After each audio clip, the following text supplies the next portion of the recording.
এই ঈশানকে মারবে বাংলার মাটিতে এরকম কোনো বেটা এখনো জন্মায়নি। আমি মরিনি, বেঁচে আছি তোদের বিনাশ করব বলে। আল্লাহ আমায় এখনো বাঁচিয়ে রেখেছে। তোর সামনে যেগুলো দেখেছি সবগুলো খেতে হবে তোদেরকে। এই বলে ড্রাগসের প্যাকেটগুলো চিরে একের পর এক খাওয়াতে থাকে সবুজ আর মেয়রকে। তারপর অ্যালকোহল মদ খাওয়াতে থাকে। তারপর মেয়রকে একটা টেবিলের উপর শুয়ে দিয়ে বেঁধে ফেলে যাতে নড়াচড়া করতে না পারে। তুই সেদিন আমাকে বাঁচাতে চেয়েছিলিস বলে তো আজও আমি বেঁচে আছি। আর তুই আমাকে বাঁচিয়েছিস বলে আজকে তোকে তোর জীবনের সেরা উপহার দেব। হৃদয় জানে হৃদয়ের আজকেই শেষ দিন, কারণ হৃদয় যা করেছে তারপর কোনোদিন যে ক্ষমা পাবে না ঈশানের কাছ থেকে। হৃদয় এবার কাঁদো কাঁদো গলায় বলে ওঠে, ভাই আমি জানি তুমি সব জানো, আমার ভুল হয়ে গেছে ভাই, আমি এমনটা করতে চাইনি, লোভের বশে তোমার সাথে বেইমানি করতে বাধ্য হয়েছি। হৃদয়ের মুখে একটা কথা শুনে ঈশান নামের এই আগন্তুকটি উচ্চস্বরে হাসতে থাকে, আবারও ছোটাছুটি করতে থাকে। হৃদয় জানে ঈশান একটা সাইকো পাগলা। সে একবার যেটা করবে বলে সেটা না করা অবধি নতুন কোনো কাজ করে না সে। ঈশান এবার হাসতে হাসতে বলে ওঠে, তোকে কি দেইনি বল? চাওয়ার আগে তোর পায়ের সামনে এনে হাজির করেছি, আর তুই কিনা শেষে আমার পিঠে ছুরি মেরেছিস। যে থালাতেই খেলি সে থালাতেই তুই ফুটো করলি।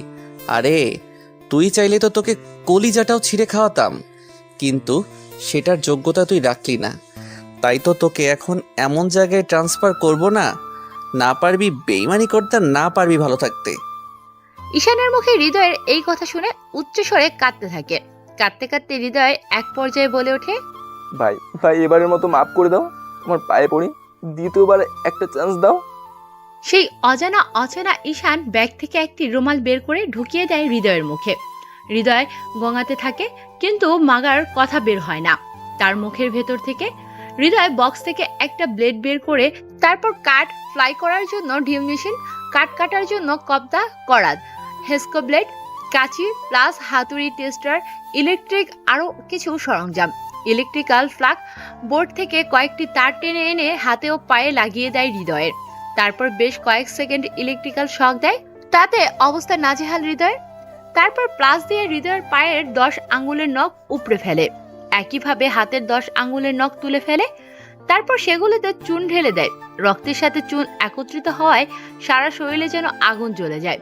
ইলেকট্রিক্যাল বিদ্যুতের চেয়েও যেন শরীরটাকে কাঁপিয়ে তুলছে তারা।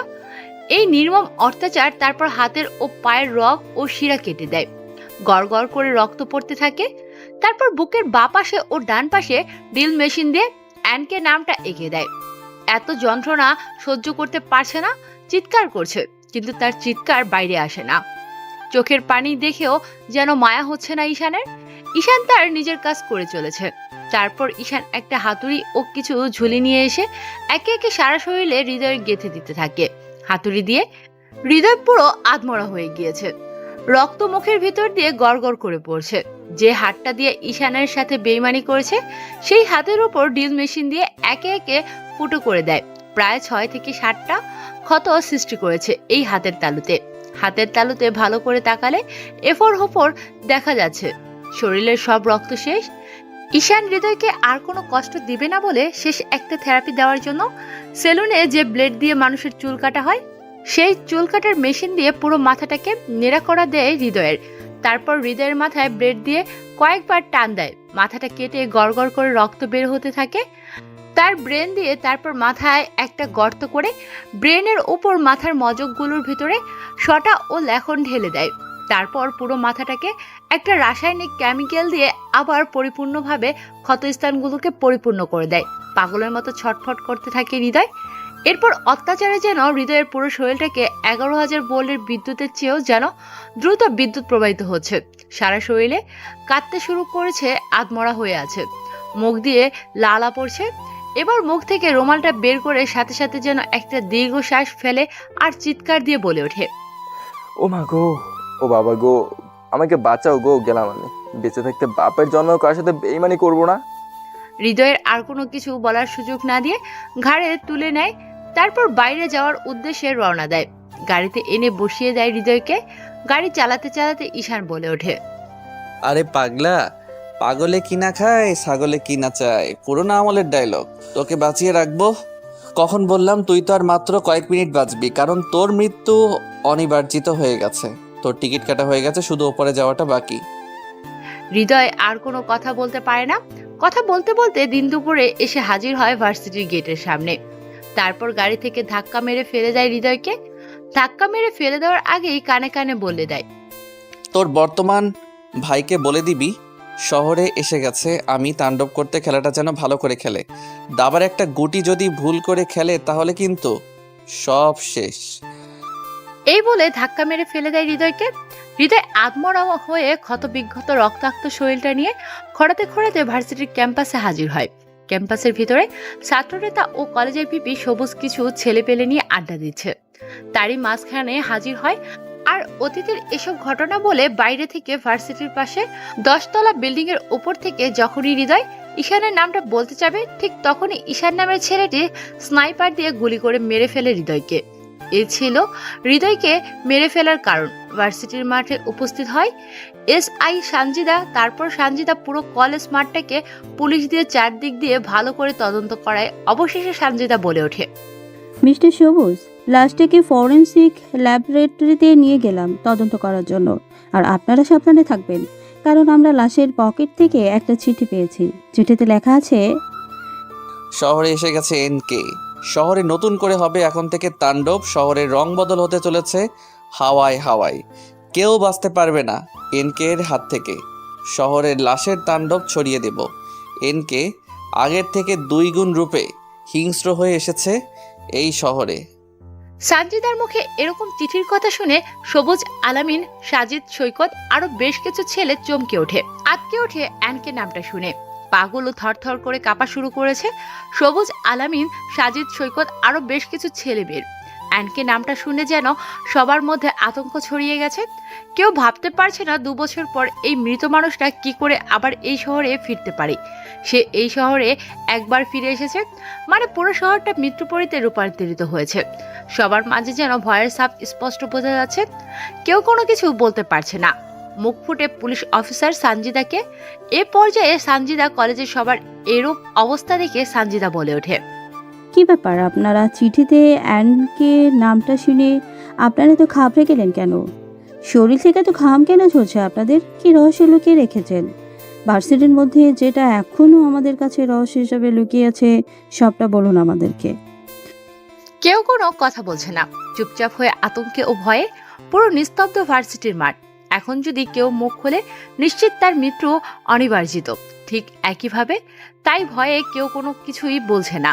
সবুজ হালকা কণ্ঠে বলে ওঠে, দেখুন ইন্সপেক্টর, এটা আমাদের ভার্সিটির বিষয়, এতে আপনার নাক না গলালে ভালো হবে। এর পেছনে অনেক রহস্য লুকিয়ে আছে, যেটা সবার অজানা।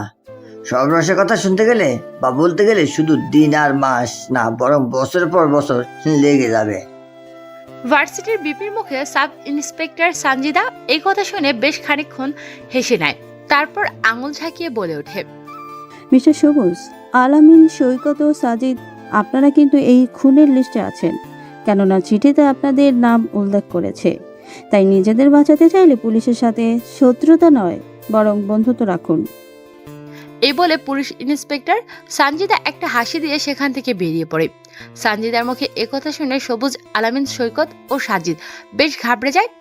কেননা তারা বেশ ভালো করেই জানে তারা কি করেছে এক অজানা ব্যক্তির সাথে। ও হ্যাঁ, সবুজ হচ্ছে এই ভার্সিটির ভিপি, আর আলামিন হচ্ছে এখানকার সভাপতি, সৈকত হচ্ছে সেক্রেটারি, আর ভার্সিটির সহকারী সাধারণ সম্পাদক হচ্ছে সাজিদ, আর হৃদয় হচ্ছে সবুজ, আলামিন, সৈকত, সাজিদ এর ডান হাত। সকল রকমের অপরাধ ও ক্রাইম এই 4 জনের নির্দেশই করে হৃদয়। হৃদয় হচ্ছে এই ভার্সিটির ছাত্রলীগের নেতা।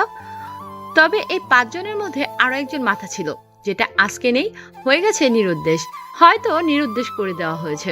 এই গল্পে শুধু রয়েছে রহস্য আর রহস্য। পুলিশ, রেব, গোয়েন্দা অফিসার যে যার মতো তদন্ত করতে লেগে পড়ে।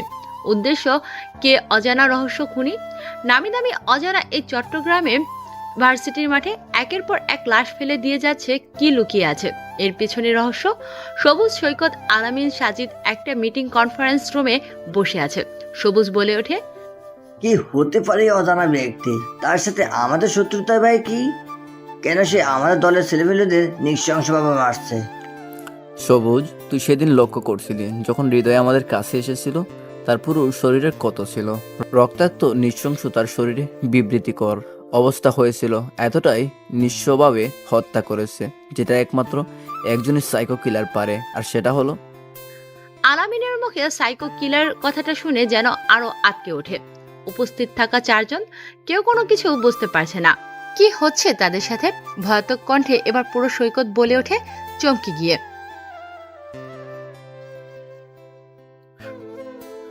আরে ভাই, তুই কি পাগল হয়ে গেছিস? কেন নিজেদের মধ্যে আতঙ্ক ছড়াচ্ছিস? এটা কিভাবে সম্ভব? একজন মৃত মানুষ কি করে জীবিত ফিরতে পারে? আর যদি জীবিত ফিরেও আসে, সে কাউকে ছাড়বে না। আমার বিশ্বাস হয় না যে সে আবার বেঁচে ফিরে এসেছে। এক মিনিট দাঁড়া, আমাকে একটু ভাবতে দে। সেদিন হৃদয় কিছু বলতে গিয়েও বলতে পারে না, কারণ তাকে স্নাইপার দিয়ে পেছন থেকে গুলি করা হয়। সে শেষে ইস বলেছিল, কিন্তু বাকি কথাটা বলার আগে সে মারা যায়। আমরা যদি আকার দেই তাহলে কিন্তু ঈশান হয়। তার মানে ঈশান ভাই বেঁচে আছে। এবার তো আমরা শেষ, আর কেউ আমাদের বাঁচাতে পারবে না ওই নরখাদকের হাত থেকে। আরে এত তাড়াতাড়ি হাল ছেড়ে দিলে হবে কি করে? তাকে তো আমরা আজ থেকে 2 বছর আগেই মেরে ফেলেছি। তাহলে 2 বছর পর সে কি করে জীবিত ফিরে আসতে পারে? এর পেছনে অন্য কোনো রহস্য লুকিয়ে আছে।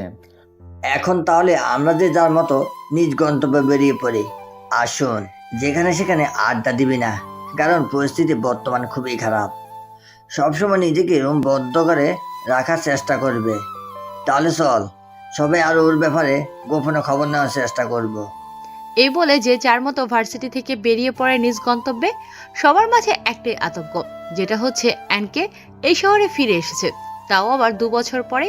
তাই সবার মাঝে ভয় নীরবতা কাজ করছে। সকল রকম অবৈধ কাজ কারবার ও সকল রকম অপরাধের বিরুদ্ধে রুখে দাঁড়ায় এই অ্যানকে দেখতে ভীষণ সুন্দর, অসম্ভব ফর্সা, উচ্চতায় প্রায় 6 ফুট 7 ইঞ্চি, সুঠাম দেহ, বেশ স্বাস্থ্যবান, চুলগুলো ঘাড় পর্যন্ত, স্টাইলিশ করে কাটা, খোঁচা খোঁচা দাড়ি। এই দাড়ি যেন তার সৌন্দর্যের আরো ফুটিয়ে তুলেছে। এই ঈশানের সাথে ভয়ঙ্কর কিছু ঘটেছিল, যার জন্য সে 2 বছর পরে মৃত্যুর দুয়ার থেকে ফিরে এসেছে। দেখতে দেখতে দিন পেরিয়ে সন্ধ্যা হয়, সন্ধ্যা পেরিয়ে আর রাত নেমে আসে। চারদিকে কালো ধোঁয়াশা জমতে শুরু করেছে। রাত 9টা বাজে। হালকা চাঁদের আলোতে বেশ পরিষ্কার ও দিনের মতো লাগছে। নেই কোনো অন্ধকার, নেই কোনো আধার, একদম পরিষ্কার। কালো রঙের একটি বাইক এসে থামে থানার সামনে। গাড়ি থেকে নেমে সেই অজানা আগন্তুকটি বাইক স্ট্যান্ড করে থানার গেটের সামনে দাঁড়িয়ে থানার চিঠি বক্সের মধ্যে একটা লেটার ফেলে দেয়। এটা দেখে একটা পুলিশ কনস্টেবল এগিয়ে আসলে দ্রুত সেখান থেকে চেনা ও অজানা ব্যক্তিটি গাড়ি নিয়ে হারিয়ে যায় চাঁদনি জ্যোৎস্নার আলোতে। সেই constable lady police officer box থেকে চিঠিটা বের করে না দেখে নিয়ে যায় সাব ইন্সপেক্টর সানজিদার কেবিনে। সেখানে গিয়ে সেই লেডি কনস্টেবল বলে ওঠে, ম্যাডাম, থানার বাইরে কিছুক্ষণ আগে একটা ছেলের মুখে মাস্ক ছিল, হাতে গ্লাস, পরনে মাথায় টুপি, পরনে ব্ল্যাক কালারের জ্যাকেট ও স্যুট, চোখে কালো রঙের সানগ্লাস। কিছুক্ষণ আগে এই চিঠিটা গেটের সামনে বক্সে দিয়ে যায়। আমি জিজ্ঞেস করতে গেলে ছেলেটি দ্রুত সেখান থেকে বেরিয়ে পড়ে। তারপর সাব ইন্সপেক্টর সানজিদা চিন্তিত মুখে কাপা কাপা গলায় বলে ওঠে, আচ্ছা, তুমি আমাকে দাও আর তুমি বাসায় চলে যাও, তোমার ডিউটি শেষ। আমিও চলে যাব আর কিছুক্ষণের মধ্যেই, কয়েকটা ফাইল বাকি আছে। ওকে ম্যাডাম, ঠিক আছে। এই বলে বেরিয়ে পড়ে লেডি কনস্টেবল। আর সানজিদা চিঠিটা খুলে দেখতে পায় আল আমিনের ছবির উপর ক্রস চিহ্ন দেওয়া, সাথে লেখা আছে 2। সেখানে আরো ছবি আছে সৈকত ও সাজিদের। এটা দেখে ঘাবড়ে যায় আর দ্রুত সানজিদা পুলিশ স্টেশনের সিসিটিভি ফুটেজ দেখতে থাকে। সত্যি একজন মুখোশধারী কালো পোশাকওয়ালা লোক এই চিঠি বক্সে দিয়ে যায় অজানা ব্যক্তি হিসেবে। ভাবতে ভাবতে অনেক সময় কেটে যায়। নীরবতা ভেঙে সবকিছু ঠিকঠাক করে সানজিদা বেরিয়ে পড়ে বাড়ির উদ্দেশ্যে। রাত 11টা বাজে। চারদিক দিয়ে মানুষের সমাগম কমতে থাকে, ধীরে ধীরে নিস্তব্ধ হতে থাকে পুরো শহরটা। বাজারের ভেতরে দোকানপাটে রাস্তার পাশে দাঁড়িয়ে নাইট ডিউটি করছে বাজারের নাইট ডিউটি সিকিউরিটি গার্ডগুলো। হঠাৎ করে বাজারের মধ্যে পাগলের বেশে একজন পাগল প্রবেশ করে। নাইট ডিউটি সিকিউরিটি গার্ডগুলো ভেবেছিল পাগল, তাই কিছু বলে না। পাগল করে তার কাজ, সিকিউরিটি গুলো করে তাদের কাজ। দেখতে দেখতে মধ্যরাত হয়, রাত 3টা বাজে। সবাই ঘুমের ঘোরে সিকিউরিটিগুলো যেখানে পেয়েছে সেখানেই ঘুমিয়ে গেছে।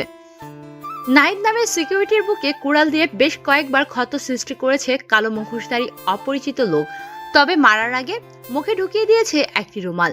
সিকিউরিটি গার্ডটি সেখানে রক্তের স্রোতে বেরিয়ে যাওয়ার কারণে মৃত্যুর স্বাদ গ্রহণ করে। ঈশান কেন মেরেছে, কি কারণে মেরেছে অজানা। কুড়াল দিয়ে মারার কারণে বুকের হাড় ও পাঁজরের মাংস ভেদ করে এফোর ওফোর বের হয়ে গেছে, সাথে কুড়াল দিয়ে 2 ভাগ করেছে তার কোমর। লাশটাকে টুকরো টুকরো করে ফেলে রাখে, তারপর অ্যানকে চিহ্নটা এঁকে দেয় এবং সিকিউরিটি গার্ডটাকে কিভাবে মেরেছে তার ভিডিও এবং কি কারণে মেরেছে তার ভিডিও লাশের পাশে রেখে দেয়। সিকিউরিটি গার্ডটাকে কি কারণে অ্যানকে ঈশান কি কারণে মারলো শুনে আসি। যেদিন ঈশানকে বেশ কিছু ছেলে পেলে মিলে ষড়যন্ত্র করে মেরেছিল, সেদিন এই সিকিউরিটি গার্ডটাও ইচ্ছে করলে তাকে বাঁচাতে পারত, কিন্তু সে তা করেনি। টাকার লোভে ঈশানের আপন জনদের সাথে হাত মিলায়। আর সেদিন ঈশানকে তার আপন জনেরাই মেরেছিল। কেন মেরেছে, কি কারণে মেরেছে, কিভাবে মেরেছে, সব জানতে পারবেন। গল্পের সাথেই থাকুন। দেখতে দেখতে রাত পেরিয়ে সকাল হয়। পরের দিন সকালে পুলিশ খবর পেয়ে তদন্ত করতে চলে আসে। পুলিশ তদন্ত করছে নিজেদের মতো করে। সাংবাদিক বলছে, বাজারের মধ্যে নাইট ডিউটি সিকিউরিটি গার্ডকে কে বা কারা নৃশংসভাবে হত্যা করেছে। কিছুদিন আগে ভার্সিটির মাঝখানে দিন দুপুরে হত্যা করেছে ছাত্রনেতা হৃদয়কে। আর আজকে আরেকটা মার্ডার। কে এই খুনি, যার সন্ধান এখনো করতে পারছে না আইন শৃঙ্খলা বাহিনী? জেনে আসি সব ইন্সপেক্টর সানজিদার মুখ থেকে। কি বলে উনি? শহরে এমন কিছু ঘটে যাবে বুঝতেই পারেনি, তবে সাধারণ মানুষের কোনো ভয় নেই। এই খুনি সবার পরিচিত। আমার একটা ভিডিও পেয়েছি। এই সিকিউরিটি গার্ডটি কোনো এক ব্যক্তি শুধু মাত্র টাকার বিনিময়ে সে জীবন বাঁচায়নি, চাইলেই সে বাঁচাতে পারত। দ্বিতীয় খবরটা আরও চমকে দিবে আপনাদেরকে। সেটা হচ্ছে খুনির নেক্সট টার্গেট মিস্টার আল আমিন, যে বর্তমান ভার্সিটির সভাপতি। কাল রাতে থানার সামনে মিস্টার সবুজ আল আমিন সৈকত সাজিদের পিক ছিল। চমকে দেওয়ার বিষয় হচ্ছে আল আমিনের ছবিতে করস চিহ্ন দেওয়া। আমরা ওনাকে সম্পূর্ণ চেষ্টা করব সিকিউরিটি দেওয়ার। এই ছিল চট্টগ্রামের বর্তমান ভার্সিটি শহরের খবর। পরবর্তী খবর পেতে সাথেই থাকুন। সাংবাদিকদেরকে দেখানো নিউজ ও ইন্সপেক্টর সানজিদার কথা শুনে আটকে ওঠে আল আমিন। ভার্সিটির ক্যাম্পাসে সময় কাটছে সবুজ, আলামিন, সৈকত, সাজিদ ফোনে ভিডিও দেখছিল। তখনই সাংবাদিকের কথাগুলো শুনতে পায়। তা দেখে 4 জনের খবর শুনতে পায়। খবরটা শুনে ও দেখে তাদের শরীরে লোম খাড়া হয়ে যায়। 4 জনে আটকে ওঠে। আল আমিন তো কাঁপাকাঁপি শুরু করেছে এই শীতল আবহাওয়ায়, তারপরেও ঘেমে একাকার। আল আমিনের এরকম অবস্থা দেখে সবুজ বলে ওঠে, তার মানে কি ঈশান ভাই বেঁচে আছে? সে এখনো মরেনি? আলামিন, সে একবার যখন বলেছে নেক্সট টার্গেট তুই, তার মানে সে তোকে মারবে। আমরা তোকে ফুল সিকিউরিটি দেব। তুই বাসার বাইরে যাবি না। আমি ভাইয়ের সাথে কথা বলে দেখছি। এবার দেখছি খেলাটা খেলতেই হবে, না হলে কেউ বাঁচবে না প্রাণে। সবুজের এরকম ভয়াবহ কথা শুনে যেন আরো থমকে যায় আলামিন। আলামিন এবার গুটিসুটি মেরে কাঁপতে শুরু করেছে। কাঁপা কাঁপা গলায় ভয় বলে ওঠে, আমি মরতে চাই না, তোরা আমাকে যে করে হোক বাঁচা। আমি অনেক বড় ভুল করেছি। ভাইয়ের সাথে বিশ্বাসঘাতকতা করে ও একটা হিংস্র হয় না। এই পাগলা ক্যাপাসের একবার কেঁপেছে মানে কাউকে ছাড়বে না, সে সবাইকে নির্মমভাবে মারবে। তোরা আমাকে বাঁচা, আমি এত সহজে মরতে চাই না। এই বলে আলামিন সেখান থেকে কাঁদতে কাঁদতে বেরিয়ে পড়ে তার বাড়ির উদ্দেশ্যে। সারা শরীরে ভয়ের লোম গুলো খাড়া হয়ে গেছে। খবরটা পুরো ভার্সিটি ক্যাম্পাসে ছড়িয়ে গেছে। সবাই জানে কম বেশি ঈশানকে। কে মেরেছে, কেনই বা মেরেছে, অনেকের কাছেই এটা ধোঁয়াশা, আবার অনেকের কাছে খোলসা। সে একবার শহর ফিরে এসেছে মানে নৃশংসভাবে মারবে একজনকে। আলামিনের পিছনে দৌড়ে যায় সবুজ, সৈকত, সাজিদ। আল আমিন গাড়ি নিয়ে বেরিয়ে পড়ে ভার্সিটির মাঠ থেকে। পেছনে যেতে থাকে তারা 3 জন। তারপর সবাই পিছনে পিছনে চলে আসে আলামিনের বাড়িতে থেকে।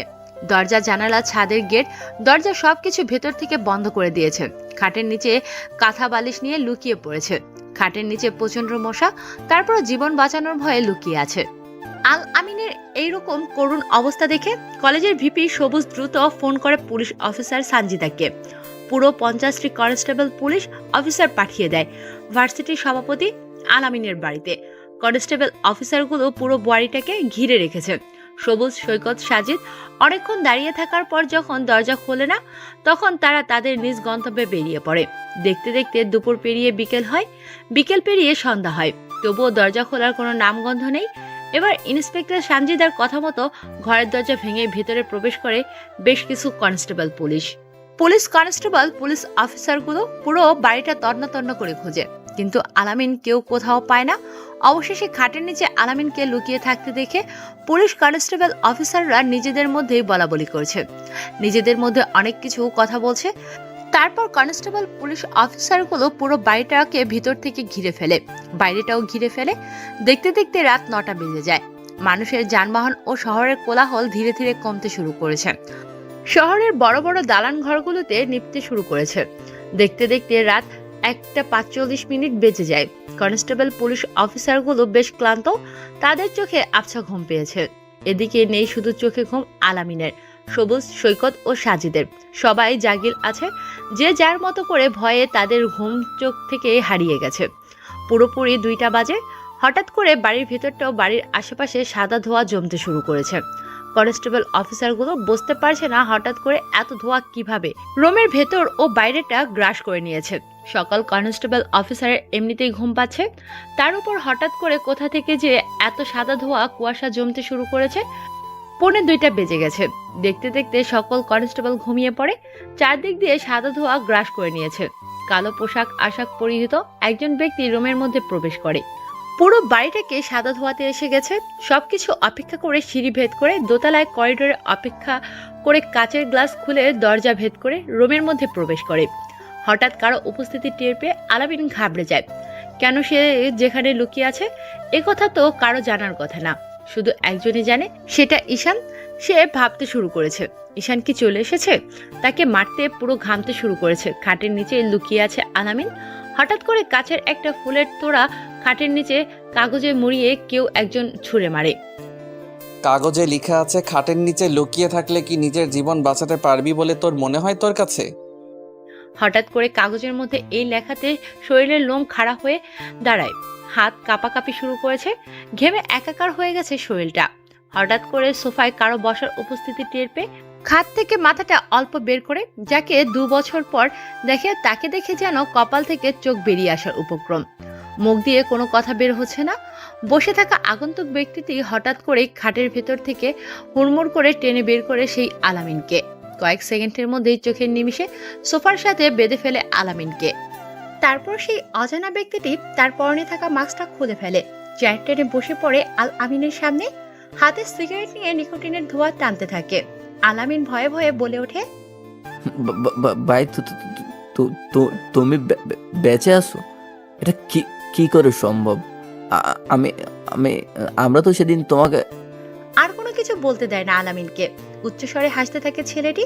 সেই অজানা ব্যক্তিটি মুখের কিছু সিগারেটের অংশ আলামিনের হাতের তালুর উপর লাগিয়ে দেয়।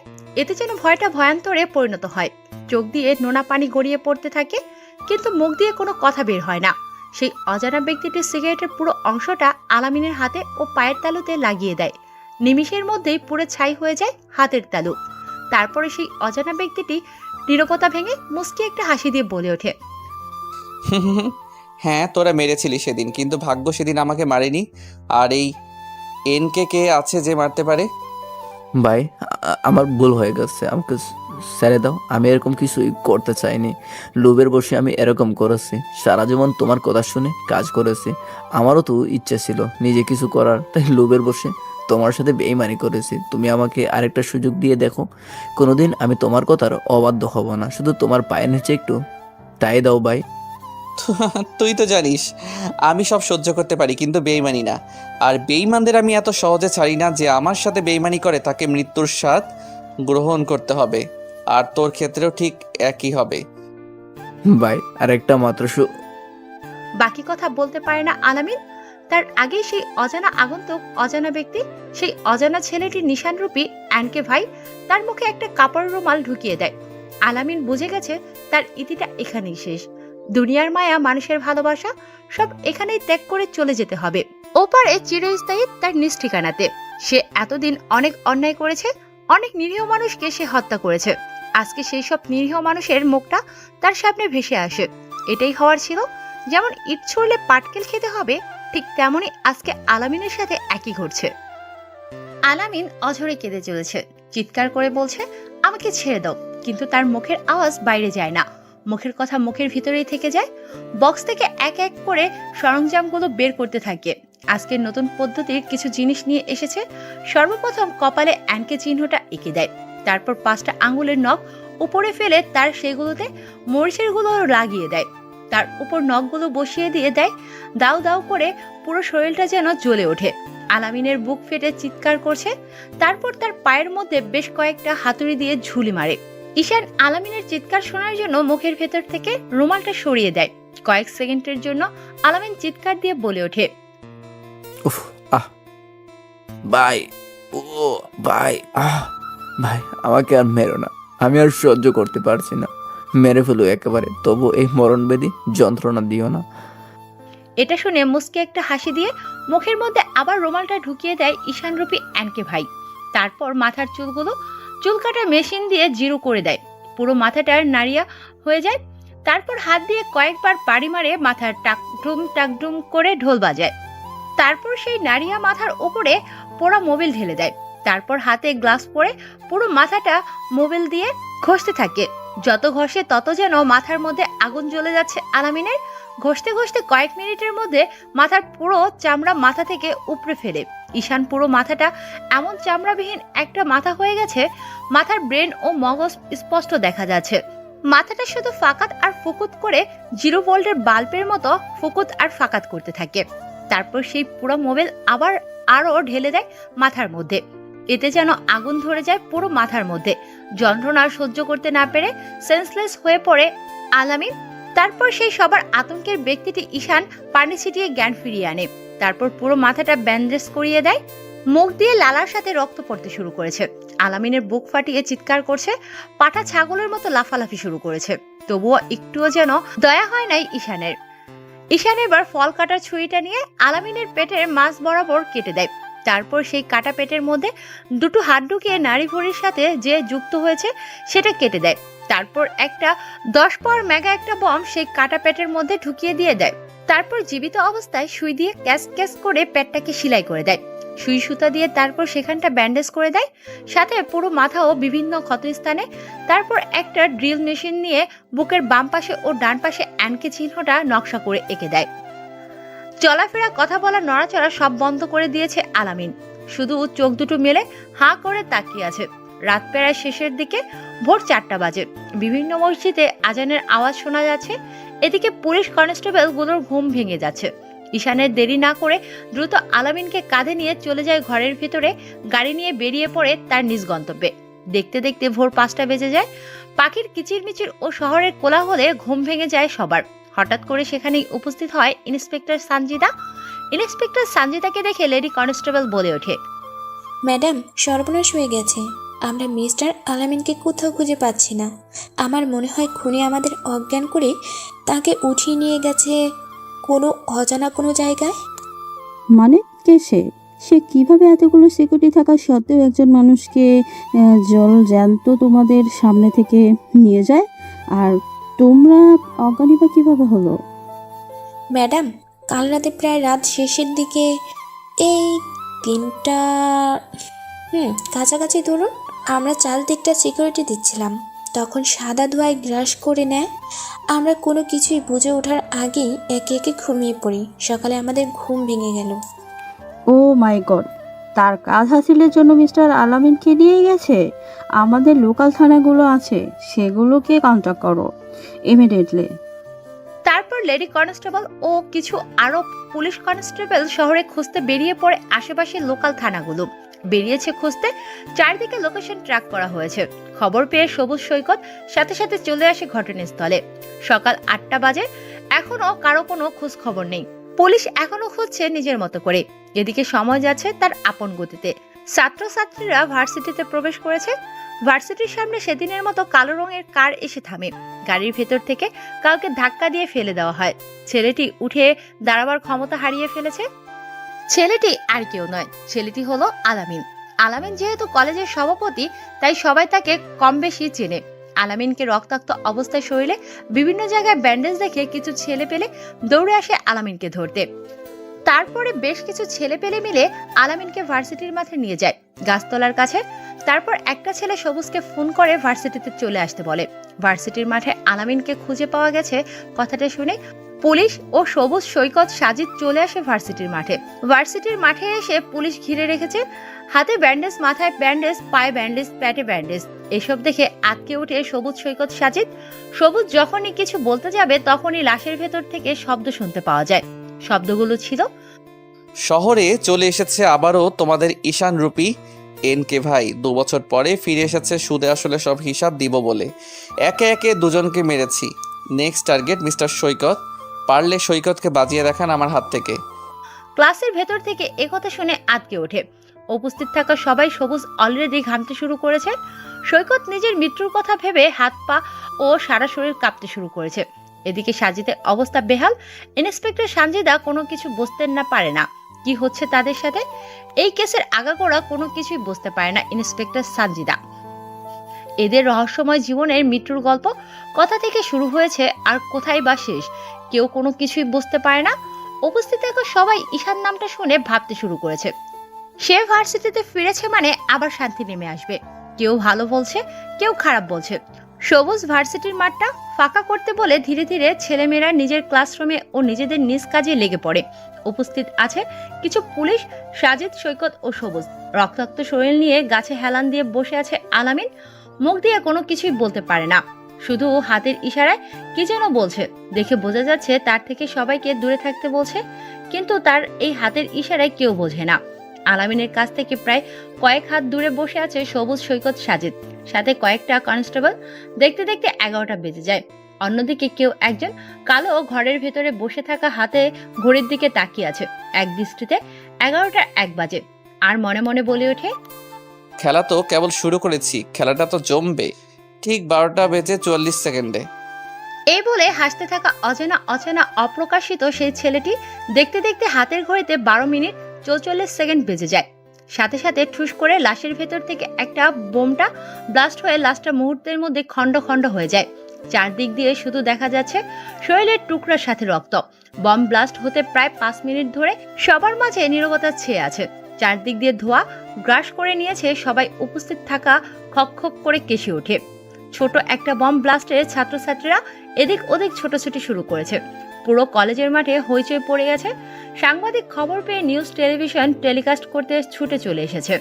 সাথে আরো কয়েক থানার পুলিশ এসে উপস্থিত হয়েছে ভার্সিটির মাঠে।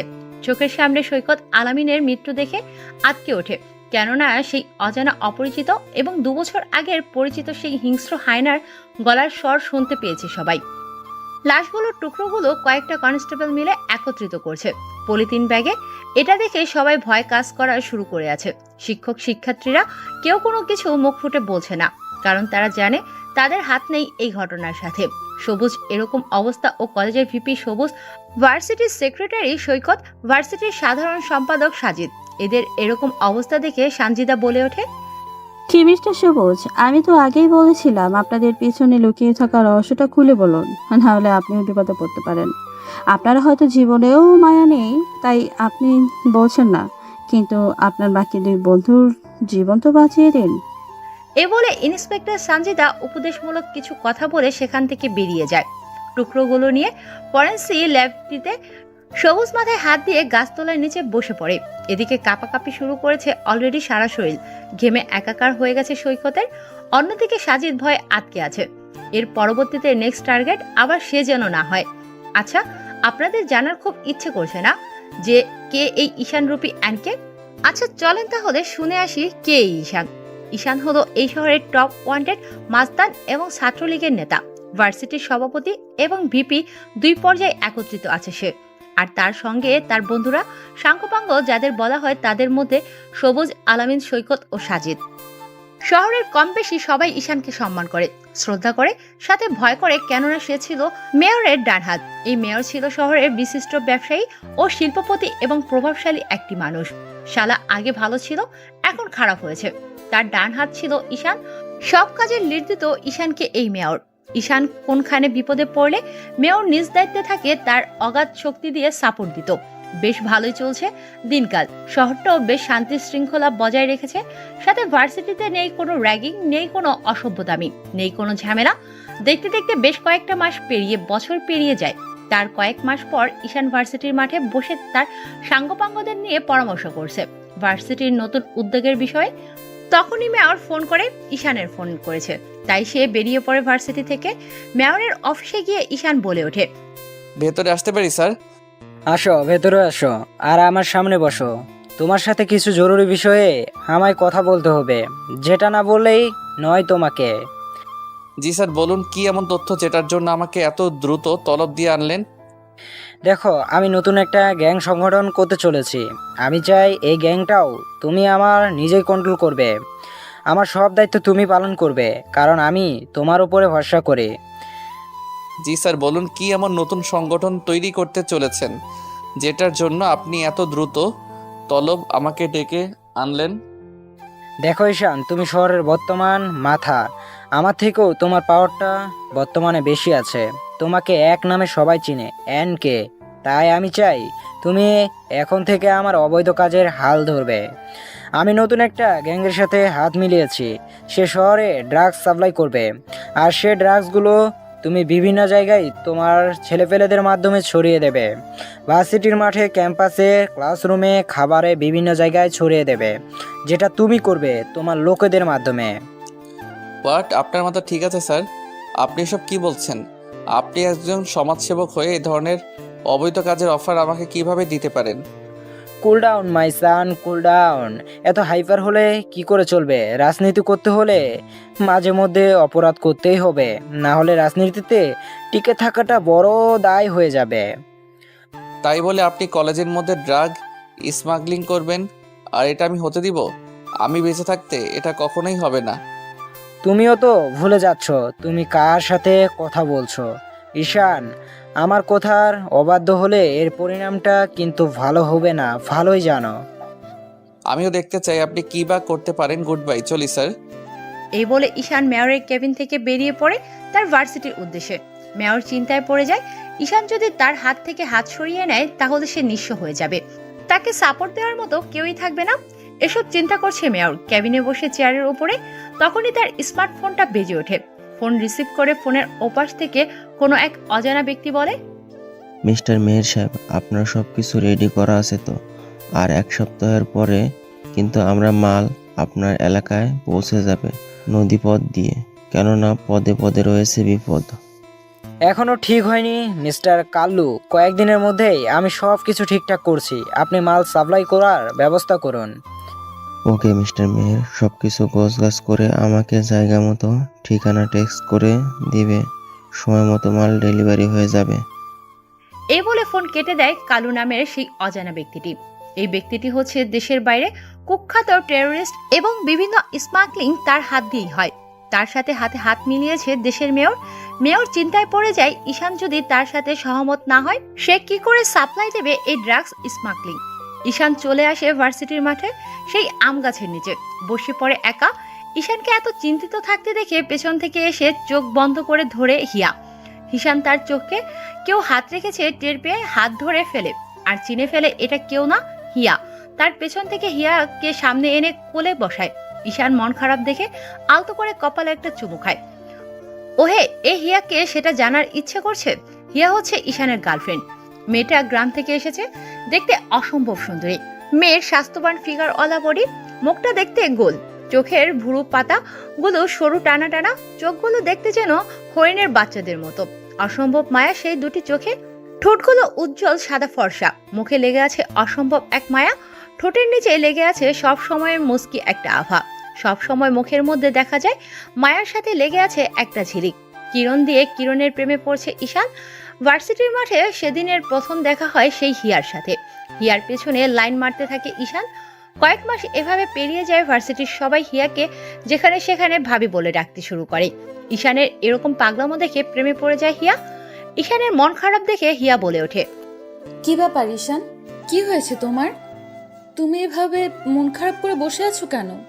প্লিজ আমায় বলো, তোমার গোমরা মুখে একদম মানায় না। ঈশান কোনো কথা বলে না, চুপচাপ সেখানে বসে থাকে। এদিকে মেয়র কিভাবে গুটির চাল দেবে বুঝতে পারে না। সে এদিকে বেশ টেনশনে পড়ে গেছে, কি করবে ঈশানকে। এভাবে টেনশনে থাকতে দেখে আবার হিয়া বলে ওঠে, কি হলো ঈশান? আমাকে বলো কি হয়েছে? আমাকে কি টেনশনে রাখতে তোমার ভালো লাগে? এই কথা শুনে ঈশান কোনো কিছু আর না বলে জড়িয়ে ধরে হিয়াকে।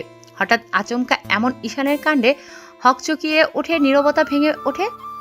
মেয়র স্যার আমাকে দিয়ে শহরে ব্যবসা করতে চাইছে, আমার মাধ্যমে পুরো ভার্সিটি এবং শহরে ড্রাগস স্মাগলিংয়ের ব্যবসা করতে চাই তিনি, কিন্তু আমি তার প্রস্তাবে রাজি হই নাই বলে আমাকে হুমকি দিয়েছে।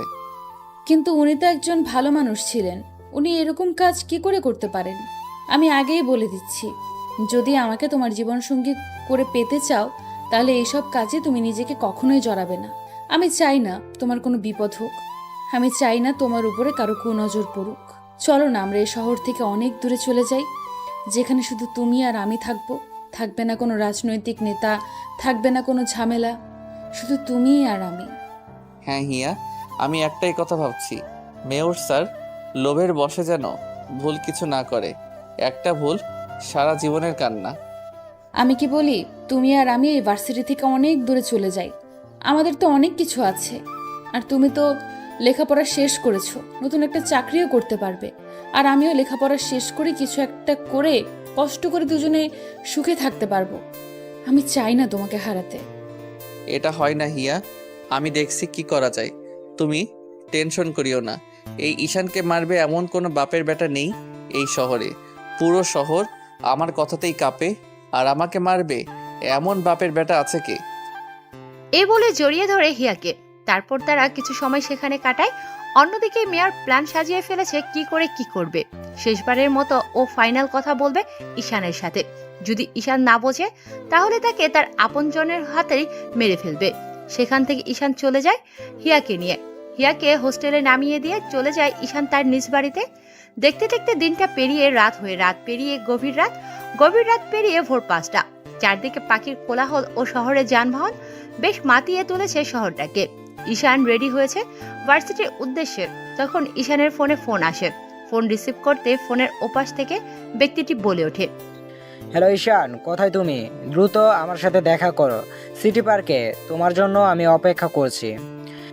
এই বলে ফোন কেটে দেয়। তারপর ঈশান আর দেরি না করে গাড়ি নিয়ে বেরিয়ে পড়ে সিটি পার্কের উদ্দেশ্যে। সেখানে গিয়ে দেখে মেয়র বসে আছে একটা টেবিলের উপরে। সেখানে গিয়ে ঈশান বসে তারপর মেয়র বলে ওঠে, দেখো ঈশান, যা হয়েছে ভুলে যাও। আমি রাগের বশে তোমার সাথে খারাপ ব্যবহার করেছি। তুমি হলে আমার ডান হাত, আর এই কাজটা করলে আমরা অতি তাড়াতাড়ি আরো কোটিপতি হতে পারবো, পুরো দেশে রাজত্ব করতে পারবো। তোমার যত কোটি টাকা লাগে আমি দেব, তুমি তোমার পরিবারকে নিয়ে সুখে শান্তিতে থাকতে পারবে। সরি ভাই, আপনার কথাটা আমি রাখতে পারলাম না। শহরের টপ মাস্তান হতে পারি, কিন্তু এতটাও সিন্ডিকেট করি না যেটা আমার দেশকে ধ্বংসের পথে ঠেলে দিবে। আপনার এই ব্যবসা আমি বেঁচে থাকতে কোনোদিন করতে দেব না। তুমি কিন্তু আমার কথার অবাধ্য হয়ে কাজটা ভালো করছো না, এতে তোমার জীবনে চলে যেতে পারে। শান, জন্ম হয়েছে মৃত্যুর জন্যই, যেহেতু জন্মেছি পৃথিবীতে মানুষ রূপে, সেহেতু মৃত্যুর স্বাদ গ্রহণ করতে হবে। তাই সর্বদা আমি বাইরে থেকে যখন বের হই তখন আল্লাহর কাছে প্রার্থনা করেই বের হই। তাহলে তুমি আমার কথা শুনলে না, এর পরিণাম ভোগ করতে হবে শান। তোমাকে তোমার আপনজনের হাতে তোমাকে মরতে হবে, কেননা তুমি থাকলে আমি আমার কাজ সফল করতে পারবো না। তাই তোমাকে বাঁচিয়ে রাখাও আমার পক্ষে সম্ভব না। আমি জানি তুমি আমার ডান হাত, কিন্তু এখন তুমি হয়ে গেছো আমার বাম হাত। তাই আমি আমার পথের কথা ওপরে উপরে ফেলতে বাধ্য হচ্ছি। নিজের আপনজনের হাতে মরার জন্য তৈরি থাকো। এই বলে মেয়র ঈশানকে হুমকি দিয়ে সেখান থেকে চলে যায়। ঈশান ভার্সিটিতে না গিয়ে সোজা চলে আসে বাড়িতে। ঈশানকে ভার্সিটিতে আসতে না দেখে হিয়া ফোন দিয়ে বলে ওঠে, কোথায় তুমি? আজকে ভার্সিটিতে আসবো না তোমার জন্য, আমরা সবাই অপেক্ষা করছি। দ্রুত ভার্সিটিতে আসো। যাচ্ছি। ঈশান ভার্সিটিতে চলে আসে। ঈশানকে ভার্সিটিতে প্রবেশ করতে দেখে হিয়া লাভ ইউ বলে ওঠে। ওই যে আমার হিরো ভার্সিটিতে প্রবেশ করছে, এখন না ভার্সিটিটা পুরো জমে গেছে। হিয়ার কথা শুনে সবুজ, আলামিন, সৈকত, সাজিদ দেখে সত্যি ভার্সিটিতে ঈশান এসেছে। ঈশান তাদের কাছে চলে আসে। তারপর সবুজ বলে ওঠে, কি রে, এত দেরি করে আসলি কেন? কোনো সমস্যা হয়েছে? তোকে 2 দিন ধরে ভার্সিটিতে আসতে দেখি না, কোনো প্রবলেম হয়েছে কি? ঠিকই বলেছিস ভাই, ঈশানকে কেমন যেন লাগছে। 2 দিন ধরে তার উপরে বেশ খেয়াল করছি, কেমন যেন আনমরা হয়ে গেছে। আরে ভাই, যেদিন আমরা আড্ডা দিয়েছিলাম সেদিন মেয়র স্যারের ফোন এসেছিল। মেয়র স্যারের সাথে ফোনে কথা বলার পর থেকে ঈশান ভাই পুরো আপসেট হয়ে আছে, না কিছু করতেছে না কিছু বলছে। কি হয়েছে ভাই বলেন তো ক্লিয়ার করে। ঈশান কোনো কিছু না বলে চুপচাপ দাঁড়িয়ে সবকিছু শুনে, তারপর এসে নীরবতা ভেঙে বলে ওঠে, না তেমন কিছু না, সবরে হয়তো নতুন কোনো ধামাকা হতে চলেছে, জানি না এই খেলা কে জিতবে। এই বলে ঈশান সেখান থেকে চলে যায়। অন্যদিকে মেয়র ভাবছেন মনে মনে, তুমি আমার পথের কাঁটা হয়ে দাঁড়িয়েছো। তোমাকে সরাতে হলে আমাকে এমন কিছু করতে হবে, তোমার বন্ধুরা থাকলে তোমাকে মারা সম্ভব না, অসম্ভব। তাই তোমাকে তোমার আপনজনের হাতে মারবো। ঈশান, তৈরি থাকো। এসে বলছে আর মনে মনে ভাবছে। এদিকে ঈশান বাড়িতে চলে আসে। বাড়িতে এসে ভাবতে থাকে কি করবে। অবশেষে ভেবেচিন্তে করে সে হিয়াকে বিয়ে করবে, তাও আবার আজকেই। তাই আবার ভার্সিটির উদ্দেশ্যে বেরিয়ে পড়ে। ভার্সিটিতে গিয়ে হিয়ার সামনে গিয়ে দাঁড়ায় আর বলে ওঠে, হিয়া আমার সাথে চলো কাজী অফিসে, আমি আজকেই তোমাকে বিয়ে করব। কিন্তু এত তাড়াতাড়ি কি হয়েছে তোমার, বলো না আমাকে। কেউ কোনো কিছু বলেছে? কোনো সমস্যা হয়েছে? আর কোনো কিছুর উত্তর না হিয়াকে নিয়ে চলে আসে কাজী অফিসে। তারপর সেখানে বিয়ে করে দুজন বেরিয়ে যায় বাড়ির উদ্দেশ্যে। বাবা মার কাছ থেকে দোয়া নেয় তারা দুজন। হিয়াকে বলে দেয় তাদের বিয়ের খবরটা যেন কেউ না জানে। এদিকে মেয়র পরিকল্পনা করেছে কিভাবে তাকে মারবে। মেয়র মনে মনে বলে ওঠে, ঈশান, আগে তোমায় নয় বরং তোমার মেরুদণ্ডকে ভেঙে দেব। তোমার প্রিয় হিয়াকে পৃথিবী থেকে সরিয়ে দিতে পারলেই তুমি এমনিতেই মৃত। তারপর তোমাকে মারবো তোমার আপনজনদের হাতে। এদিকে বিয়ে করে ঈশান চলে এসেছে। দেখতে দেখতে রাত ঘনিয়ে এসেছে। বাসর ঘরে বউ সেজে বসে আছে হিয়া। গুটি গুটি পায়ে এদিকে আসে ঈশান। তারপর রুমের মধ্যে প্রবেশ করে। হিয়া উঠে সালাম করে। তারপর দুজনে নফল নামাজ পড়ে আবার খাটের ওপর এসে বসে পড়ে। তারপর হিয়া বলে ওঠে, জানো, আমি এই দিনটার জন্য কত অপেক্ষা করেছি। সারা জীবন তোমার হাতটা ধরার সুযোগ পেয়েছি। তোমায় কথা দিচ্ছি, চলার পথে জীবনে তোমায় কখনোই কষ্ট পেতে দেব না। তোমার কষ্টটাকে আমি ভাগ করে নেব, আর আমার সবটুকু সুখ তোমাকে উজাড় করে দিব। আমিও তোমাকে অনেক ভালোবাসি হিয়া, শুধুমাত্র তোমাকে পাওয়ার জন্য আমি আমার সব পাগলামি ছেড়ে দিয়েছি। সারা জীবন তোমায় ভালোবেসে যাব, আমার মধ্যে যতটা ভালোবাসা আছে সবটা উজাড় করে দেব। এরপর ঈশান হিয়াকে খাটে শুইয়ে দেয়। তারপর একে একে শরীর থেকে গহনা ও কাপড় খুলে নেয়। তারপর ধীরে ধীরে হারিয়ে যেতে থাকে ভালোবাসার সাগরে। ঈশানের সারা শরীরে চুমু খেতে থাকে, সাথে স্লাইড। হিয়াও তাতে তাল মিলাচ্ছে। ধীরে ধীরে ঈশান নিচে নামতে থাকে, হারিয়ে যেতে থাকে অন্ধকার গহীনে। আধারে নতুন করে বাঁচার স্বপ্ন দেখে অন্য এক দুনিয়ায় ও পৃথিবীতে, যেখানে ভালোবাসা আরেক নাম হচ্ছে পাওয়া। অন্যদিকে মেয়র পরিকল্পনা করে নিয়েছে। মেয়র ফোন করে সবুজকে এবং সবাইকে নিয়ে দ্রুত মেয়রের অফিসে চলে আসতে বলে। কিছুক্ষণের মধ্যে সবুজ, আলামিন, সৈকত, সাজিদ চলে আসে মেয়রের কেবিনে। মেয়র আগে থেকে সবকিছু রেডি রেখেছে। খাওয়া দাওয়া সব ব্যবস্থা রেডি করা আছে। মেয়র বলে ওঠে, দেখো, আমি জানি তোমাদেরও ইচ্ছে করে বড় কিছু হওয়ার, তাই তোমাদের একটা সুযোগ দিতে আমি চলেছি। যদি তোমরা কাজে লাগতে পারো তাহলে তোমরা এই শহরের রাজা হয়ে যাবে। কথা শুনে ভাবতে থাকে তারা চারজন। তাদেরকে এভাবে ভাবতে দেখে মেয়র আবার বলে ওঠে, দেখো, তোমাদের 10 কোটি টাকা করে দেব। তোমাদের অ্যাকাউন্টে, 4 জনের অ্যাকাউন্টে 10 কোটি টাকা দেব। সবুজ, তুমি হবে কলেজের নতুন ভিপি। আলামিন, তুমি কলেজের সভাপতি। সৈকত, তুমি হবে কলেজের সেক্রেটারি। সাজিদ, তুমি হবে কলেজের সাধারণ সম্পাদক। আর ঈশানের কাছে লোক হৃদয়কে তোমাদের সব দেখাশোনার দায়িত্ব দিবে। পুরো শহরে সে রাজত্ব করবে। তোমাদের ইন্টাকশনে সে কাজ করবে। বিনিময়ে তোমরা শুধু ঈশানকে মেরে ফেলবে, এই পৃথিবী থেকে দূরে সরিয়ে দেবে ঈশান নামের আতঙ্কবাদীটাকে। আর পুরো শহর আমার কথাতে চলবে। শহরে আমি ড্রাগসের স্মাগলিং করতে চলেছি বড় ধরনের, আর এরই বাধা হয়ে দাঁড়িয়েছে ঈশান। ঈশানকে সরিয়ে দিতে হবে তোমাদেরকে। ভেবে দেখো, 10 কোটি করে টাকা, তারপর শহরের রাজত্ব। একথা শুনে সবাই একে অপরের দিকে তাকাতে থাকে। বেশি কিছু সময় নীরবতা থেকে কেটে যায় কিছু সময় পরে সবুজ বলে ওঠে, ওকে স্যার, আপনি তো ঠিকই বলছেন। সারা জীবন চামচাগিরি করার থেকে জীবনে বড় কিছু হওয়াটা বেটার।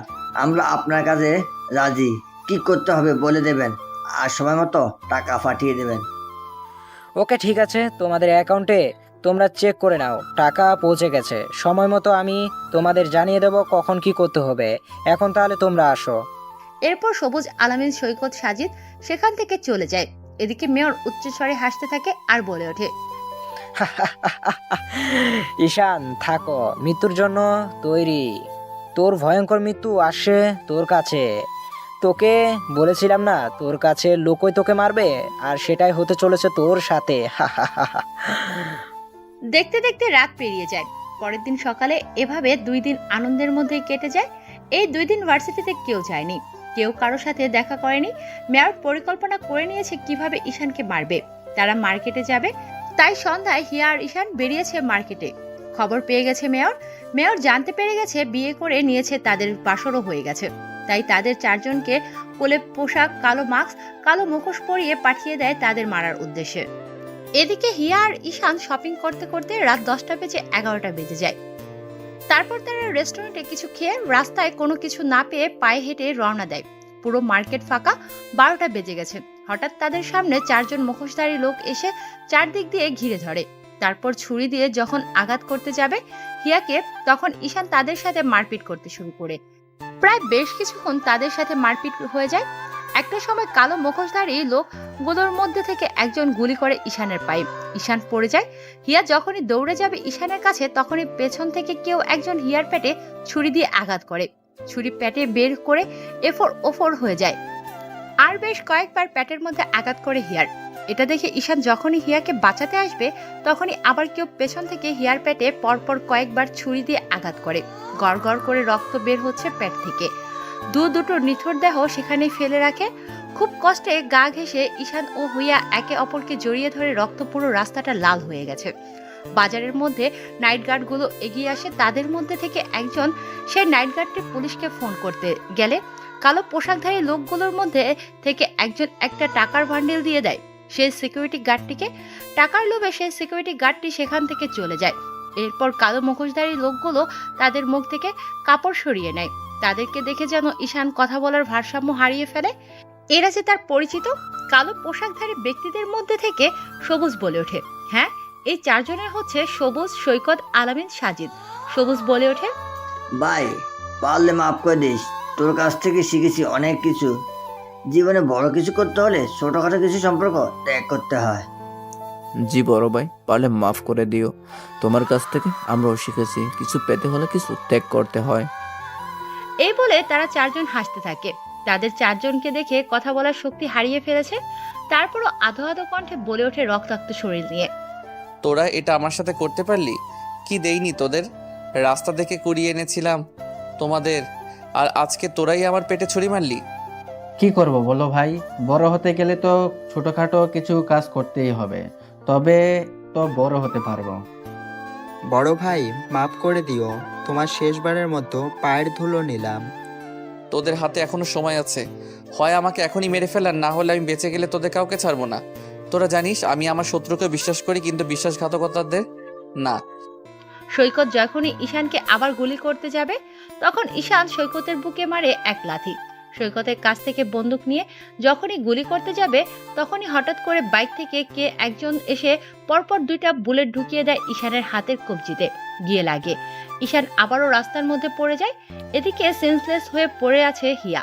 হঠাৎ করে যে আগন্তুকটি অ্যান্টি নিয়েছে বাইকে করে, এটা দেখে এক দৃষ্টিতে তাকিয়ে আছে ঈশান। বাইকওয়ালাটা মাথা থেকে হেলমেট খুলে উল্টো করে সামনে তাকায়। ঈশান তাকে দেখে যেন নিজেই নিজেকে গুলি করার অবস্থার মতো হয়েছে, কেননা সে যে আর কেউ নয়, যাকে ভাইয়ের জায়গায় বসিয়েছিল সেই হৃদয়।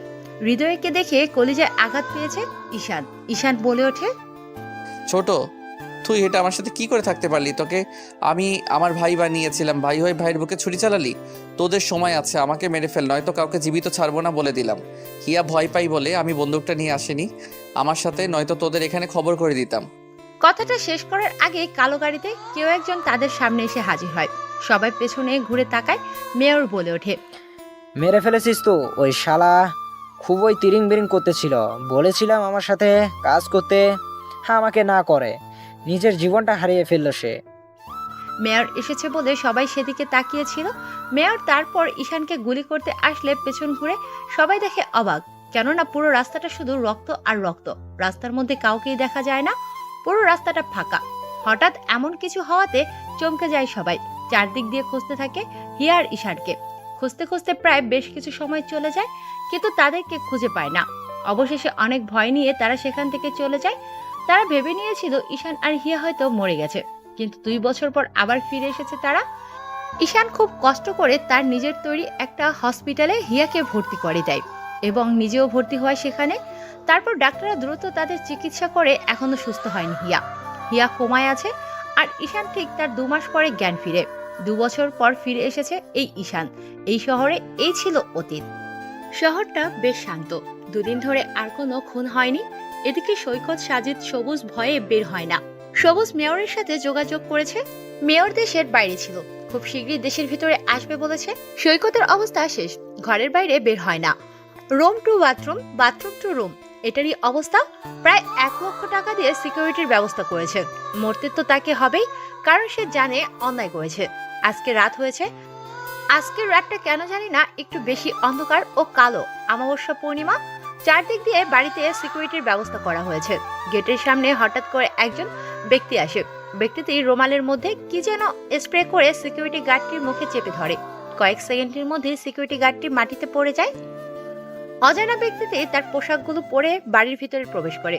হঠাৎ করে পুরো বাড়িটার বাতিগুলো ফুকফাক করে জ্বলছে নিভছে, জ্বলছে নিভছে।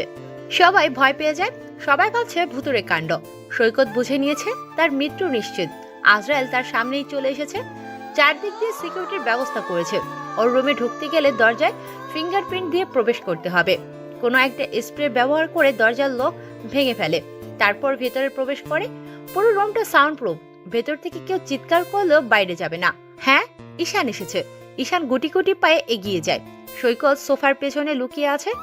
ঈশান গিয়ে ওর কাঁধে হাত রেখে সৈকত চমকে ওঠে। পালাতে গেলে ঈশান 2 পায়ে গুলি করে দেয় সৈকতের। সৈকত ভয়ে বলে ওঠে, ভাই আমাকে মাফ করে দাও, আমার ভুল হয়ে গেছে ভাই। আমি এরকম করতে চাইনি, লোভে করেছি ভাই। আমার যত সম্পদ আছে সব তুমি নিয়ে যাও, তবুও ছেড়ে দাও আমাকে ভাই। আর কোনো কিছু বলতে দেয় না সৈকতকে। সৈকতের মুখের মধ্যে একটা রুমাল ঢুকিয়ে দেয়, হাত পা বেঁধে ফেলে। কোনো কথা ছাড়াই ঈশান কলা গাছের মতো নিজের কাজ করে চলেছে। প্রথমে তার মুখের জিহ্বাটা কেটে ফেলে, যাতে সে কথা বলতে না পারে। তারপর যে হাত দিয়ে বেইমানি করেছিল সেই হাত দুটো অর্ধেকটা করে কেটে ফেলে, 2 হাত। তারপর ছুরি দিয়ে পেটটা কেটে দেয়। পেট দিয়ে রক্ত বের হতে থাকে। তারপর সুই আর সুতা দিয়ে মুখটা সেলাই করে দেয়, দুটো ঠোঁট একসাথেই। তারপর পুরো মাথাটা ন্যাড়া করে দেয় সৈকতের। সৈকত বেঁচে থেকেও মৃত হয়ে গেছে। কিছু ঝুলি এবং কিছু স্ক্রুড্রাইভার মেশিন দিয়ে নাড়িয়া মাথার মধ্যে সেই ঝুলিগুলো ঢুকিয়ে দেয়। পুরো মাথাটা ঝুলি দিয়ে গেঁথে দেয়। আর কিছুক্ষণের মধ্যেই হয়তো পরপারে পাড়ি জমাবে। সৈকতের অবস্থা খুবই খারাপ।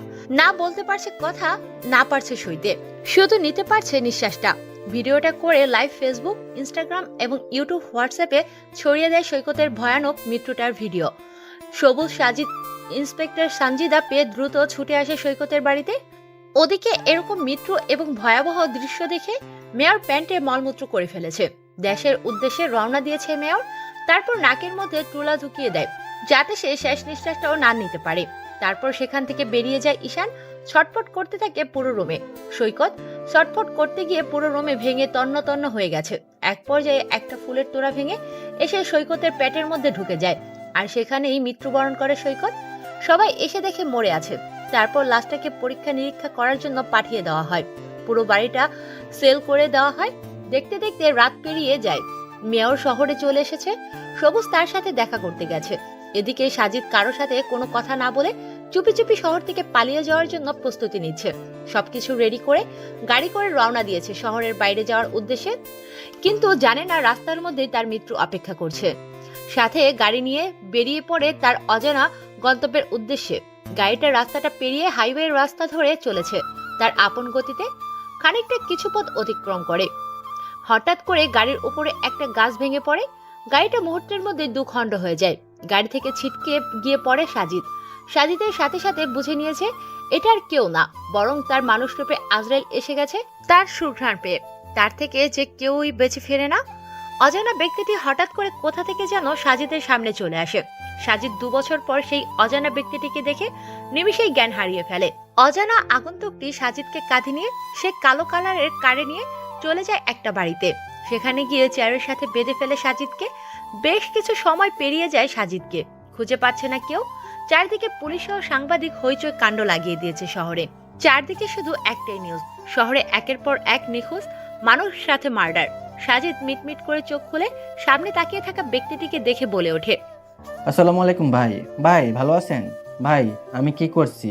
আমি তো সেদিন আপনাকে মারিনি, শুধু আপনাকে 2টা কথা শুনিয়েছিলাম। তার জন্য আপনি আমাকে প্রাণ মেরে ফেলবেন ভাই? সাজিদের মুখে এ কথা শুনে আহাম্মকের মতো তাকিয়ে থাকে ঈশান। তারপর ঈশান বলে ওঠে, সবাই মরেছে, তুইও মরবি। তোকে কেন ছাড়বো বল? তুই তো সেদিন তাদের সাথে হাত মিলিয়েছিলি। আমি শত্রুদেরও ছেড়ে দিতে পারি, কিন্তু বিশ্বাসঘাতকদের নয়। তাই কোনো কথা নাই, শুধু অত্যাচার। ঈশান একথা বলে টকবক ফুটন্ত পানির মধ্যে সাজিদের পা দুটো রেখে দেয়। মুহূর্তের মধ্যেই পা দুটোতে ফোসকা পড়ে ছাই হয়ে যায়, চামড়াগুলো জ্বলে যায়, পুরো চামড়া গলে গিয়ে শরীর থেকে উপরে ফেলছে। সাজিদ শুধু চিৎকার করছে আর বলছে, ভাই আমাকে ছেড়ে দাও, আমার ভুল হয়ে গেছে। আমি আর এই ভুল একবারও করব না। টাকার লোভে, ক্ষমতার লোভে অন্ধ হয়ে গেছি আমি। বিশ্বাসঘাতকতা করেছি তোমার সাথে। তুমি দাও আমায় ছাড়ে ভাই। আমি থাকবো তোমার পায়ের নিচে পড়ে। তুমি আমায় মেরো না ভাই। ভাই আমায় ছেড়ে দাও না প্লিজ। আমায় বাঁচতে দাও ভাই। ভাই আমায়। সাজিদ বলছে আরো জোরে কাঁদছে। তার কান্না যেন ঈশানের কানে পৌঁছাচ্ছে না। সাজিদের মুখে একটা রুমাল ঢুকিয়ে দেয়, তারপর ফল কাটার একটা ছুরি নিয়ে কেটে দেয়। তারপর গলার বুক থেকে পা পর্যন্ত শরীরের চামড়া আলাদা করে থাকে। ঠিক যেমন গরু জবাই করার পর শরীর থেকে চামড়া আলাদা করা হয়, ঠিক তেমন চামড়াগুলো ছিঁড়ছে আর মাঝে মধ্যে লবণ ও মরিচের গুঁড়ো ছিটা দিচ্ছে তার শরীরে। উফ, এ যেন জাহান্নামের থেকেও ভয়াবহ শাস্তি দিচ্ছে ঈশান তাকে। ছটফট করতে থাকে, চেয়ার থেকে পড়ে গড়াগড়ি খাচ্ছে ফ্লোরের সাথে। এইভাবে শরীর থেকে সম্পূর্ণ চামড়া আলাদা করে ফেলে। এখন শরীরের কোনো চামড়া নেই, শুধু গোস্তগুলো দেখা যাচ্ছে। নির্মম পরিহাস করে রেখেছে তার শরীরে। পুরো শরীরটাকে লবণ সেটা দেয়, তারপর পানি দিয়ে পুরো শরীরটা ধুয়ে ফেলে। শরীরে রক্ত নেই, কিন্তু জীবনটা এখনো আছে। আর কিছুক্ষণের মধ্যেই হয়তো জীবনটা বেরিয়ে যাবে, উড়িয়ে যাবে আত্মাটা। তারপর তার চামড়া ছেলের শরীরটাকে সেই ছুরিটা দিয়ে গোস্তগুলো কাটতে থাকে। জীবিত অবস্থায় একে একে শরীরের হাত ও পা, বুক, পেটে, পাছা সব গোস্ত শরীর থেকে আলাদা করে ফেলে। শুধু মাথাটাই যা আছে। শরীরে কি কি অঙ্গ প্রত্যঙ্গ আছে সবকিছুই দেখা যাচ্ছে। গোস্তগুলো নিয়ে যায় রাস্তার কুকুরদের খাওয়ানোর জন্য। তারপর সেখান দিয়ে ফিরে এসে ওই অবস্থায় রাতের আধারে নিয়ে যায় থানার সামনে। তারপরে সাজিদকে সেখানে বাঁশের সাজে খাড়া করে রেখেছে। মাথাটা আছে আর আছে পা, আছে সবকিছু, শুধু নেই শরীরের চামড়া ও গোস্ত।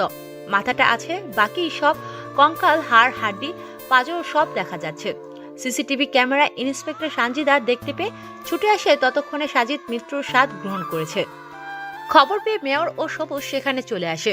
মেয়র সাজিদের এরকম অবস্থা দেখে প্যান্টে হিসু করে ফেলেছে, তবে কাউকে কোনো কিছু বসতে না দিয়ে রুমাল দিয়ে মুছে নেয়। ইন্সপেক্টর সানজিদা মেয়রের এরকম পরিস্থিতি দেখে বলে ওঠে, স্যার আমাদের ভিতরে ওয়াশরুম আছে, আপনি সেখানে গিয়ে ফ্রেশ হয়ে আসবেন। আপনার অবস্থা তো অনেক খারাপ। মেয়র লজ্জায় পড়ে যায়, কোনো কিছু না বলে দ্রুত ওয়াশরুমে চলে যায়। সানজিদা লাশটাকে ল্যাবরেটরিতে পাঠানোর ব্যবস্থা করেন। সাংবাদিক এসে সাংবাদিক একের পর এক টিভির স্ক্রিনে খবর প্রচার করছে। আরো একটা দিন কেটে যায়। পরিবেশটা বেশ থমকে আছে। ভার্সিটি বন্ধ হয়ে গেছে। ছাত্রছাত্রীরা ভয়ে আসা বন্ধ করে দিয়েছে ভার্সিটিতে। এদিকে সবুজ আর মেয়র সবসময় একসাথে থাকে, পরিকল্পনা করতে বসেছে। এই সবুজ, দেশে এত ঘটনা ঘটছে, তুই আমারে জানাসনি কেন? আর ওই ঈশান যদি বেঁচে থাকে তাহলে ও 2 বছর পর কেন ফিরে এলো? আমিও তো এই কথাই বুঝতে পারতেছি না। 2 বছর পর সে কীভাবে ফিরে আসতে পারে? আমার তো এখনও বিশ্বাস হয় না। আমি আমার নিজের চোখে তাকে কখনো দেখিনি, তবে তার উপস্থিতি টের পেয়েছি অনেকবার। বিদ্যুতের গতিতে আসে আর জ্বরে বেগে চলে যায়। ওর ব্যাপারে খবর নিসনি? কোথায় থাকে, কি করে? আমাদের ছেলেপেলেদের খবর নিতে বলিসনি? ভাই, হৃদয়কে যেদিন প্রথম মারা হয় সেদিন আমি খোঁজ খবর লাগিয়ে দিয়েছিলাম, কিন্তু তার সন্ধান কেউ দিতে পারেনি। এসব বিষয়ে কথা বলছে সবুজ আর মেয়র। তাদের পুরো টিমটাকে ধ্বংস করে ফেলেছে, এখন শুধুমাত্র তাদের পালা। তারা হাজার হাজার সিকিউরিটির ব্যবস্থা করেছে, সাথে আইনের ব্যবস্থার সাহায্য নিয়েছে, কিন্তু মৃত্যু তো তাদের অতি কাছে দেখতে দেখতে আরো 2 দিন কেটে যায়। এই 2 দিনের পরিবেশটা বেশ শান্ত আছে। শহরে আবারও লেগেছে কোলাহল। আজ ধরে 3 দিন হলো শহরটা বেশ শান্ত। দিন পেরিয়ে রাত হয়েছে। মেয়র আর সবুজ মিলে নতুন ড্রাগস স্মাগলিং এর পরিকল্পনা করছে। কোন শহরে ট্রান্সফার করবে এই বিষয়ে, সাথে দেশ থেকে পালিয়ে যাওয়ার জন্য ভিসা ও পাসপোর্ট সবকিছু রেডি করেছে। টাকা গুনে ব্যাগ ভর্তি টাকা করেছে। আজকে রাতে শহর থেকে তারা পালিয়ে যাবে। এই খবরটা পৌঁছে গেছে কোনোভাবে খুনির কাছে। খুনি বাড়ির আশেপাশে ঘোরাঘুরি করছে। এদিকে টাকা গুনতে থাকে মেয়র আর সবুজ মিলে। টাকার নেশায় মগ্ন হয়ে আছে। এদিকে তাদের জীবন বিপন্নে মুখে, সেদিকে কোনো খেয়ালই নেই তাদের। অজানা ব্যক্তিটি দরজা ভেদ করে, সিঁড়ি ভেদ করে দোতলার করিডোর দিয়ে রুমের ভেতরে প্রবেশ করে। হঠাৎ করে রুমের বাতি নিভে যায়। মুহূর্তের মধ্যে মেয়র ও সবুজের হুঁশ ফিরে আসে। তারা মোবাইলের ফ্ল্যাশ চালু করেই দেখতে পায় তাদের সামনে মানুষরূপী হিংস্র হায়না ঈশানরূপী অ্যানকে বসে আছে। এটা দেখে মেয়র আটকে ওঠে। হাত থেকে ফোনটা পড়ে যায়, সাথে সাথে বন্ধ হয়ে যায়। পুরো রুম অন্ধকার হয়ে যায়। আর সবুজ তো সেখানেই শেষ। কথা বলার ভারসাম্য হারিয়ে ফেলেছে দুজনে। 2 বছর পর এরকম একজনকে দেখবে আশা করেনি। তারা দুজন মিলে মৃত্যুটা যে তাদের ভয়ানক হতে চলেছে তারা টের পেয়েছে। পালাতে গেলে ঈশান 2 পায়ে 2টো করে 4টে গুলি করে সোফার মধ্যে ধপ করে বসে পড়ে তারা দুজন। তারপর মেয়রের প্যান্ট থেকে বেল্টটা খুলে একের পর এক মারতে থাকে। চাবুক তাদের শরীরে চাবুকের বাড়ি দিয়ে পিঠ ফাটিয়ে ফেলেছে, যেখানে সেখানে রক্ত বের হচ্ছে। তারপর বেশ কিছু ড্রাগস ও মদ রাখা হয় তাদের সামনে। ঈশান বলে ওঠে, এই ঈশানকে মারবে বাংলার মাটিতে এরকম কোনো বেটা এখনো জন্মায়নি। আমি মরিনি, বেঁচে আছি তোদের বিনাশ করব বলে। আল্লাহ আমায় এখনো বাঁচিয়ে রেখেছে। তোর সামনে যেগুলো দেখেছি সবগুলো খেতে হবে তোদেরকে। এই বলে ড্রাগসের প্যাকেটগুলো চিরে একের পর এক খাওয়াতে থাকে সবুজ আর মেয়রকে। তারপর অ্যালকোহল মদ খাওয়াতে থাকে। তারপর মেয়রকে একটা টেবিলের উপর শুয়ে দিয়ে বেঁধে ফেলে যাতে নড়াচড়া করতে না পারে। তারপর বন্দুক থেকে বেশ কয়েকটা বুলেট বের করে খাইয়ে দেয় মেয়রকে। মেয়রের কোনো কথা বলতে পারে না। পেটের ভেতর সবগুলো বুলেট চলে যায়। তারপর একটা কোপা মুখের মধ্যে ভরে দেয়। তারপর পেট্রোল কয়েক বোতল ঢেলে দেয়। এত পেট্রোল আর পানির পরিমাণ খেয়েছে যা বলার বাহিরে। গরুর মতো ফুলে আছে মেয়রের পেট। তারপর একটা ধারালো ছুরি দিয়ে এসে একের পর এক আঘাত করতে থাকে পেটের মধ্যে। শরীরটাকে খণ্ড খণ্ড করে ফেলে। মুহূর্তের মধ্যে শরীরটা কোনো অস্তিত্ব নেই, এত পরিমাণ ছুরির আঘাত করা হয়েছে। তার শরীর মেয়র সেখানেই মৃত্যুর স্বাদ গ্রহণ করে। তারপর সবুজকে একটা প্লেয়ারের সাথে বেঁধে ফেলে। হাতে তো পায়ের আঙ্গুলগুলো প্লাস দিয়ে ও ছুরি দিয়ে কেটে ফেলে। তারপর তার পুরুষাঙ্গের মধ্যে কয়েকটা লাথি মারে। এতগুলো লাথি খেয়ে যেন জীবনটা তার বেরিয়ে যাওয়ার মতো উপক্রম। তারপর ঈশান একটা গাছ কাটার মেশিন নিয়ে এসে সবুজের ডান কাঁধের উপরে রাখে। তারপর মেশিনটা জুড়ে দিয়ে ডান কাঁধ থেকে শুরু করে পা পর্যন্ত অর্ধেক অংশ কেটে ফেলে। শরীর থেকে আলাদা করে ফেলে তার হাত। তারপর বা কাঁধের উপর রেখে পা পর্যন্ত শরীরটাকে আলাদা করে ফেলে। তারপর সে গাছ কাটার মেশিনটা দিয়ে শরীরটাকে 4 ভাগ করে ফেলে। অবশেষে দীর্ঘশ্বাস ছেড়ে একটা গগন কাঁপানো হাসি দেয় ঈশানরূপী অ্যানকে। তার এই হাসিতে যেন পুরো বিল্ডিংটা কাঁপছে। পেছন থেকে হঠাৎ কেউ একজন বলে ওঠে, you are under arrest mister রহস্যময় মাফিয়া খুনি ওরফে ছদ্মবেশী এনকে ভাই। ঈশান পেছনে ঘুরে দেখতে পায় ইন্সপেক্টর সানজিদা। বেশ কিছু সময় নীরবতায় কেটে যায়। তারপর হঠাৎ করে দুজন উচ্চস্বরে হেসে ওঠে। সানজিদা বলে ওঠে, কি দুল ভাই, কেমন গেমটা খেললাম। এখন তো আর প্রতিশোধ নেওয়ার মতো কেউ নেই। শুধু শহরের মধ্যে নয়, পুরো দেশের মধ্যে আতঙ্ক ছড়িয়ে গেছে। ওরে শালিকা, তুমি সেই গেমটা খেলেছো? চলো ফিরে যাব, তোমার বোনটা আমার জন্য অপেক্ষা করছে।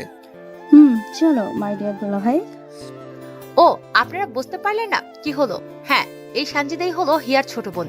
আর এই সানজিদাই ঈশানকে সবসময় খবরাখবর দিত, কোথায় কখন কি হচ্ছে। তাই সানজিদা ঈশানকে দুলাভাই বলছে। তারপরে তারা গাড়ি নিয়ে বেরিয়ে পড়ে। পুলিশ খুঁজতে থাকে এর রহস্যময় খুনিকে, কিন্তু কে মেরেছে কাউকে খুঁজে পাবে না। কেননা ঈশান বলে তো কেউই বেঁচে নেই।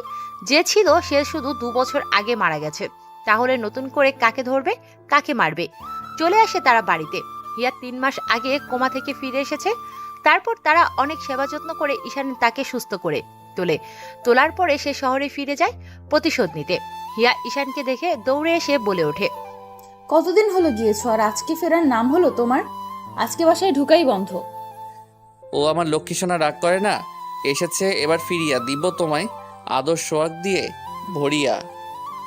এই বলে ঈশান হিয়াকে জড়িয়ে ধরে আর ঠোঁটে চুমু খায়। সানজিদার সামনে এটা দেখে হাসতে হাসতে তার রুমে চলে যায়। ঈশান হিয়াকে কোলে নিয়ে তার রুমে নিয়ে গিয়ে বিছানায় ফেলে দেয়। তারপর হিয়ার পেট থেকে শাড়ির আঁচলটা সরিয়ে নেয়, নাভির উপরে কয়েকটা চুমু খায়। তারপর শরীর থেকে শাড়িটা খুলে ফেলে, নিজের পরনে থাকা টি শার্টটাও খুলে ফেলে। তারপর তার বুকের উপর থেকে পেটিকোটটা খুলে দেয়।